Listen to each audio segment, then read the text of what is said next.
Hey, it's Joshua Vergara. What's going on, everybody? And the majority of the photos and videos you're about to see in this video are taken on the Samsung Galaxy S21 Ultra. Okay, now this is exciting because I am hoping that the S21 Ultra can be one of those great creator phones, considering that we have phones like the iPhone 12 Pro Max that fellow YouTube creators tend to gravitate to when they need some quick B-roll or just want to make a simple video.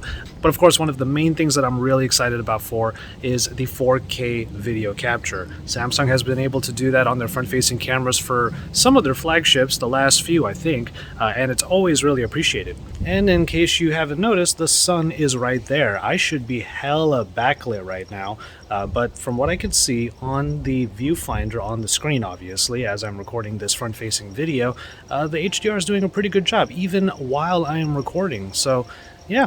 Looks like the dynamic range on the front-facing camera is actually pretty good, definitely better than most. Now, as per usual, make sure you keep an eye in the corner so you know which cameras on the Galaxy S21 Ultra I am using. Now, the first thing I want to point out in these clips here is look how good the autofocus is. The Galaxy S20 Ultra last year had some problems with autofocus, but now that Samsung has added in a laser autofocus here, as long as your subject is right in the middle, the autofocus is pretty pinpoint accurate. Here's a video clip while using 10 times zoom. I'm already getting into the zoom levels, and they are going to be one of the main things this phone provides. However, you can see that the footage is not that high quality. There's actually a reason for that, and I'm going to dive into that a little bit later in the video. Here's a teaser though, a couple of photos of my teacup here, and you can see that there's a dramatic difference in quality. Again, there's a quirk to this, and I will explain later. While I get my morning tea in me, and yes, it was the morning, so please excuse my hair at this point of the video, I just want to thank you for hanging out with me in this Galaxy S21 Ultra real-world camera test. If you're into camera reviews like this, make sure you drop a like on this particular video and then subscribe to my channel for when I release more real-world camera tests. Alright, here we are in the director's view. This is one of the modes that they introduced in this phone, which I'm really excited for because, as you can see in the screen recording that I'm capturing right now, you get a look, a bird's eye view at all three lenses at the same exact time, which means that you can see what the framing will be like and you can change to it on the fly. In any case, just taking a look at director's view, let me move over to the wide angle. Of course, the wide angle is always really nice to have for dramatic shots outside like this. But now we can also get a good, I think this is a 3 times zoom here. You can see it on the side, that way we can actually get to it and have it framed up before we hit that button. And then of course the main lens, which is the high-powered 108 megapixel shooter. One thing about this director's view that I'm not so stoked on is that for most of the things that you might want to have your face in, well, this is the angle that you're going to get, especially if you're going to show off products like I am right now. This is just one example. Obviously, we have ourselves the Galaxy S21. I'm going to be filming some B-roll of this using the S21 Ultra, so make sure you look out for that video. And then we have here a couple of GIFs, or a few GIFs that my best friend up in Seattle sent me. And even look right here, I'm having trouble getting into the frame, having to think 2 different directions in order to get a good shot. It's kind of rough. I am getting into some of the features that are like the marquee things that I was excited for with this camera, like the director's view and now the Pro Video mode. Now the Pro Video mode is already pretty nice. You can change up the settings minutely and actually make sure that your exposure and your focus is right and whatnot. But the other feature that Samsung has been introducing in Pro Video mode is Bluetooth audio recording. I'm actually using what's called BT Mix right now, so you're getting audio not just from here but also from the phone itself, and I think it's kind of mixing it together. But then when I came into the Pro Video mode, I noticed something a little bit different, and let me show it to you right now. That's right, the wide-angle camera is now available on the Pro Video mode, which I think is a great idea. It's kind of a consolation prize to having the Bluetooth audio available for the front-facing camera, but then again, if you are comfortable with turning the phone around, talking into the wide-angle lens, I'm trying to see which one it actually is, and then you have the Bluetooth audio, I think that's kind of a good middle ground. Here we are at the Huntington. Hope you don't mind a vertical video for this one. I just wanted to show off how when the front-facing camera is at a better angle, this director's view makes a lot more sense.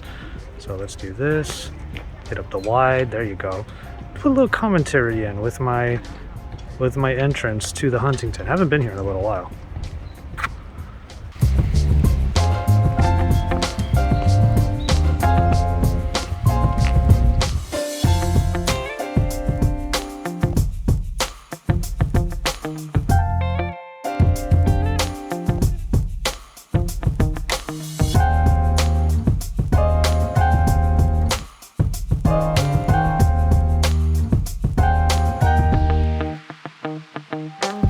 I have the Galaxy Buds Pro in because it's a nice day out and I'm listening to a podcast while I walk around, obviously socially distant and whatnot. And then I realized when I turn on the Pro Video mode, get vloggy with the wide-angle camera, hit that Bluetooth mix so that it gets a mix of the audio from here and the phone so it sounds better. It's not going to be quite as muffled as just the Bluetooth audio. Well, I can leave the buds in. And every time I'm done recording, it just goes back to the podcast, and then I can record again using the phone, get these A-roll shots even though I have a mask on. This level of convenience is actually really cool. The way everything integrates is really nice.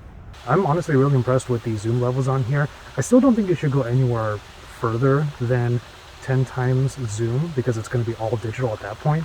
But while 100 times space zoom as a concept is still pretty much a gimmick to me, having two telephoto lenses on here has proven to be very useful. One for 3 times, one for 10 times. So going up to 3 times, that's a good focal length for just sort of typical stuff. And then the 10 times actually looks pretty good. In photos, it's one thing, but then in video, I'm actually really happy with the way that it's turning out. That way you can have a lot of focal lengths to play with, and that's exactly what a content creator would want.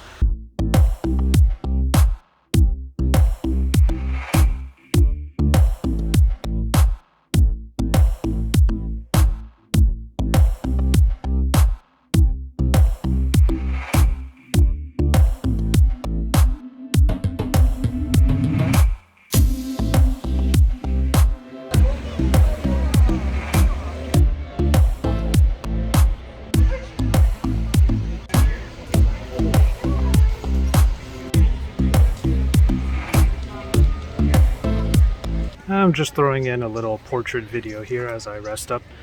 Alright, so I've been mildly trying to get more A-roll shots using the Bluetooth audio via the wide angle in the Pro Video mode, only to find out, and this is no surprise honestly, that the wide angle lens or wide angle sensor here on the S21 Ultra needs a little bit more dynamic range. There are times when I was just completely backlit because I was like under some sort of shade, and then there was a much brighter scene behind me. So that's something you're just gonna have to keep in mind if you do like want to use the Pro Video mode for the wide angle sensor, wide angle footage. But as far as the video from this portrait video mode is concerned, this is nothing new, but it's still something that's pretty cool. It may not be 4K video recording, but you do get cool effects like this glitch mode and anything like that. I can actually change it on the fly. Here's color point, so everything is black and white. Big circle, which really messes with the bokeh. You can see the bokeh up here. And then glitch. Okay, let's go ahead and get into those quirks with the zoom that I was alluding to earlier. The first thing I'll say is that 100 times space zoom is probably going to be still gimmicky for not only myself, but for probably quite a few of you. Because once you get past 10 times optical zoom, you go into digital zoom, which makes your photos look more like oil paintings, which if you're into, that's okay. But I think if you're trying to get detailed and clear photos and videos, it's not something you'll lean on very often. But what is proving to be less of a gimmick is having 2 telephoto lenses. I never thought I would say this, but having 2 telephoto lenses means that you have dedicated sensors for higher quality capture. On the one hand, you have a 3 times optical zoom, which is good for compressing the background, and this focal length is actually one that many creators like myself tend to gravitate to, so you can get more dramatic shots of subjects with better depth of field and better, like I said, background compression. But then you get the 10 times optical zoom, which I feel is best suited for portraitures and not for getting into the finer details of any given subject.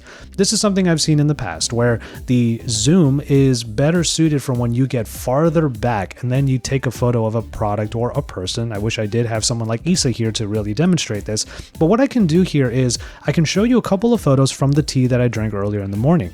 I tried to get a very close photo of the etchings on my tea mug, and the first attempt was like whatever. And then I moved back and I noticed that the lens finally changed over to the 10 times zoom. Clearly there is something working in the background that is detecting how far you are from any given subject. And when you're far enough, it will go over to the 10 times zoom and suddenly your quality goes up.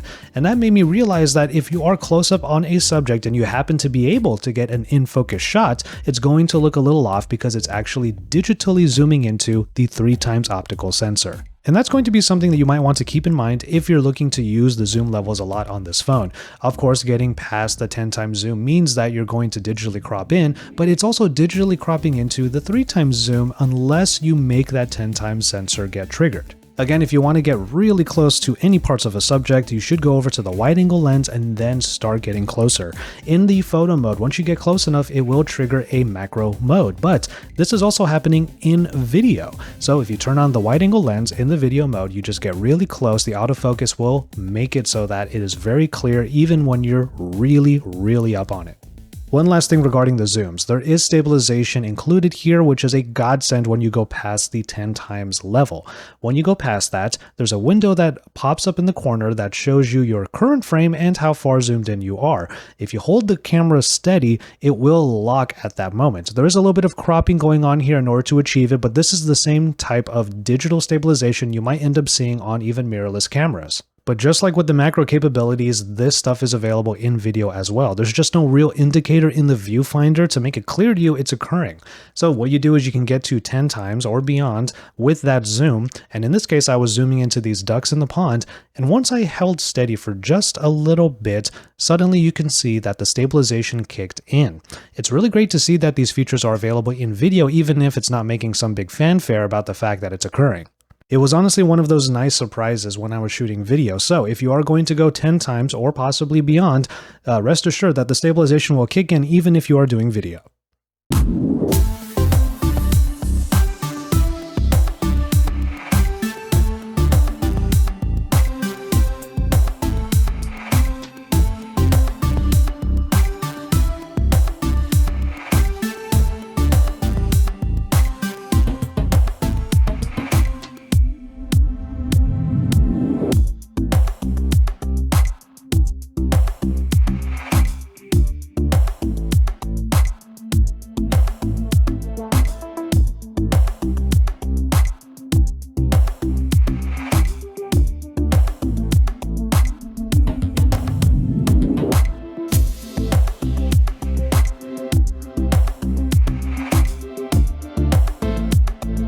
My original plan was to come to this portion of it, get like far away from everybody, bring some tea and drink and whatnot.